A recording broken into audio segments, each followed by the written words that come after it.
इंसानी मांस खाने वाले पिशाच के डर से आंध्र प्रदेश के एक गांव में लगा लॉकडाउन। चंद महीनों में उठी 4 अर्थियां। लॉकडाउन कोई कोविड वाला लॉकडाउन नहीं था। ये बात है अभी कुछ महीने पहले की, इसी साल अप्रैल के महीने की। लोगों का कहना था कि कुछ पिशाच गांव में घात लगाए बैठे थे। इसके डर से गांव के लोगों ने खुद ही लॉकडाउन लगा दिया। लोग अपने अपने घरों में कैद थे। यहां तक कि सरकारी दफ्तरों में भी ताला लगा दिया गया था। तो ये बात है आंध्र प्रदेश के एक गांव की। 1 महीने के भीतर 4 लोगों की रहस्यमयी मौत हो गई थी। लोगों का मानना था कि इन मौतों के लिए कोई पिशाच जिम्मेदार है। गांव के भीतर किसी बाहरी इंसान के आने की अनुमति नहीं थी। बाहरी लोगों को आने से रोकने के लिए कुछ बैरिकेड्स लगाए गए, कटीली तारें लगाई गई। वहां के स्कूल और आंगनवाड़ी को भी बंद कर दिया गया। ये जो गांव है उड़ीसा के पास पड़ता है। गांव वालों का मानना था कि लॉकडाउन दुष्ट आत्माओं के खिलाफ काम करेगा।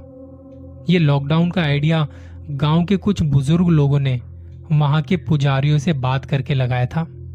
गांव में आने वाली सड़कें पूरी तरह से बंद कर दी थी। चेतावनी वाला पोस्टर भी लगा दिया था। ये खबर अभी कुछ दिनों से चर्चा का विषय बनी हुई थी।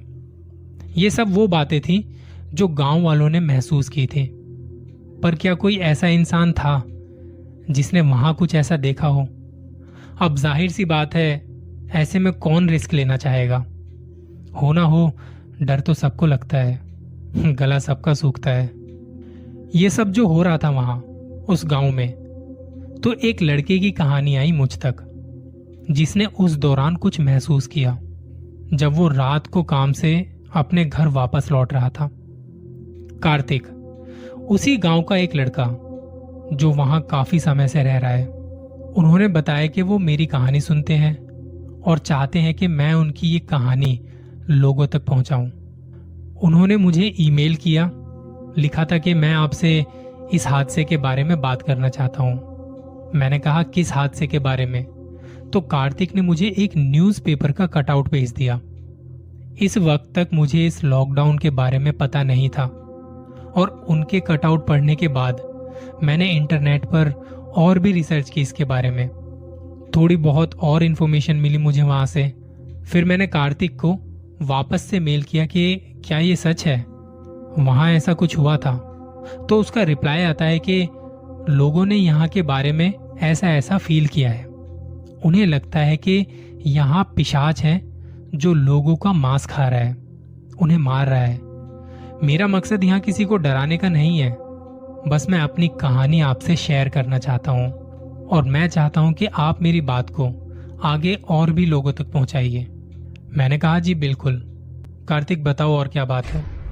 तब उसने बताया कि मैं यहीं पास के एक प्राइवेट कंपनी में काम करता हूँ और अक्सर काम से वापस घर आते आते देर हो जाती है।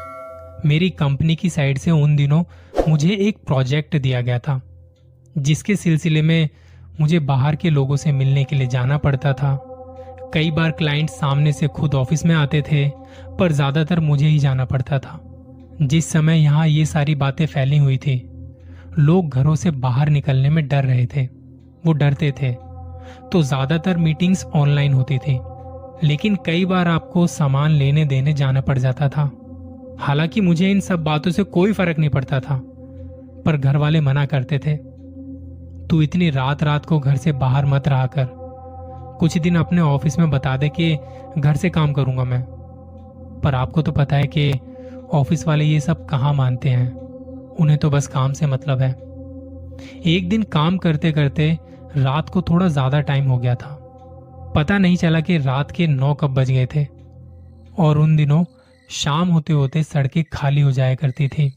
9 बजे तक तो एकदम सन्नाटा हो जाया करता था। मेरे घर से फोन आ रहे थे कि तू कब तक आएगा, टाइम देख रहा है कितना हो गया है, ऐसा कर तू वहीं रुक जा। मैंने कहा, यहाँ ऐसे नहीं रुक सकते और कोई इंतजाम भी नहीं है यहाँ पे, कैसे रुकूंगा मैं? तो अच्छा, तू जल्दी से घर आ जा और वो शमशान वाले रास्ते से मत आना, थोड़ी देर हो जाएगी, कोई बात नहीं। दरअसल मेरे घर से शॉर्टकट वाला रास्ता था वो, तो रात को जल्दी पहुंचने के चक्कर में अक्सर उस रास्ते से जाया करता था। मैंने ऑफिस का काम खत्म किया, वहां सारी लाइटें बंद की और गार्ड को बता के मैं पार्किंग में चला गया जहां मेरी बाइक खड़ी थी। उस समय वहां बस मेरी ही बाइक थी, क्योंकि बाकी सारे लोग वहां से जा चुके थे या कुछ लोग थे जो घर से ही काम कर रहे थे। मैं बाइक से हेलमेट का लॉक खोलता हूँ और सिक्योरिटी गार्ड एकदम से मेरे सामने आ जाते हैं। साहब, आप रात को यहीं रुक जाओ, इतनी रात में कहाँ जाओगे ऐसे माहौल में, आप मेरे पास ही सो जाना। मैंने कहा, क्या हुआ गार्ड साहब, डर लग रहा है?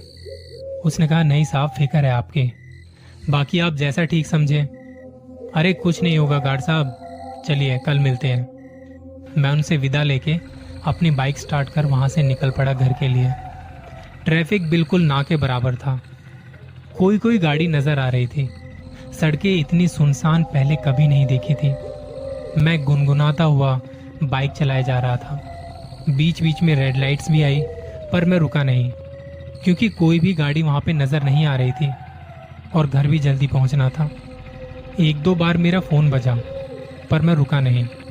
लेकिन जब फोन बार बार बज रहा था तो मैंने साइड में एक जगह देख के बाइक रोकी। देखा तो माँ का फोन था, पूछ रही थी कि कहाँ रह गया तू। मैंने कहा, बस 10 मिनट में आ रहा हूँ, और फोन काट दिया। फोन को जब मैंने जेब में रखा और बाइक में किक मारने लगा तो पता नहीं एकदम से क्या दिक्कत आ गई थी बाइक में, वो स्टार्ट नहीं हो रही थी।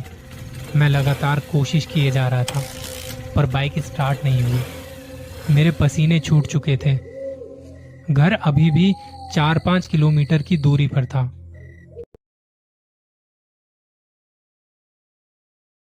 कोई भी दिखाई नहीं दे रहा था जिससे मैं मदद मांगता। मैं बाइक से उतरा और हेलमेट उतारा। जब हेलमेट उतार के बाइक के हैंडल पर रखा तो शीशे में कुछ नजर आया। मैंने झट से पीछे देखा तो कोई नहीं था। वापस से शीशे में देखा तो कुछ भी नहीं था। मैंने फिर से बाइक में किक मारनी शुरू की। अचानक मुझे लगा कि मेरे साइड वाले पेड़ पर कोई जल्दी से ऊपर चढ़ के गया। मैंने झट से वहां देखा तो पेड़ के पत्ते हिल रहे थे, पर वहां कोई दिखा नहीं। मैंने फोन निकाला और फ्लैश लाइट ऑन करके बाइक के इंजन को देखने की कोशिश की कि क्या गड़बड़ हो सकती है।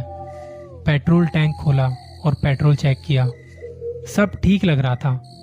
पेट्रोल भी था, इंजन में भी मुझे कोई गड़बड़ नजर नहीं आई। पर जब मैंने ये सब देख के मोबाइल की फ्लैशलाइट बंद की तो मुझे कुछ आवाज आई, पेड़ के पत्तों की सरसराहट। मैं बाइक को धकेलता हुआ थोड़ा आगे ले गया, जहां स्ट्रीट लाइट की रोशनी ठीक से आ रही थी। वहां से मैंने पीछे देखा तो पेड़ हिल रहा था, बाकी किसी भी पेड़ का एक पत्ता तक नहीं हिला था। मैंने बाइक में जोर जोर से किक मारनी शुरू की, मारता रहा और अचानक से बाइक स्टार्ट हुई। मुझे किसी के गुर्राने की आवाज़ आई। मैंने हेलमेट पहना और बाइक पर बैठा। घर के लिए निकलने ही वाला था कि मेरी नज़र शीशे पर पड़ी। पीछे से कोई बड़ी तेज़ी से मेरी तरफ भागता हुआ आ रहा था। मैंने बाइक में रेस दी कि अब यह बंद नहीं होनी चाहिए। बाइक चल पड़ी और मेरी नज़र अभी भी शीशे पर पड़ रही थी, जिसमें कोई साया बड़ी तेज़ी से दौड़ता हुआ नज़र आ रहा था और वो मेरी तरफ आ रहा था। सड़क पूरी खाली थी और दूर दूर तक कोई नहीं था। मैं बस बाइक को भगाए जा रहा था और थोड़ी दूर जाके अब वो साया गायब हो चुका था। मैं अब तक पसीने पसीने हो चुका था। जल्दी से घर पहुंचा और बाइक को ऐसे ही छोड़ के मैं अंदर आया। दरवाज़ा बंद किया। घर वालों ने पूछा क्या हुआ।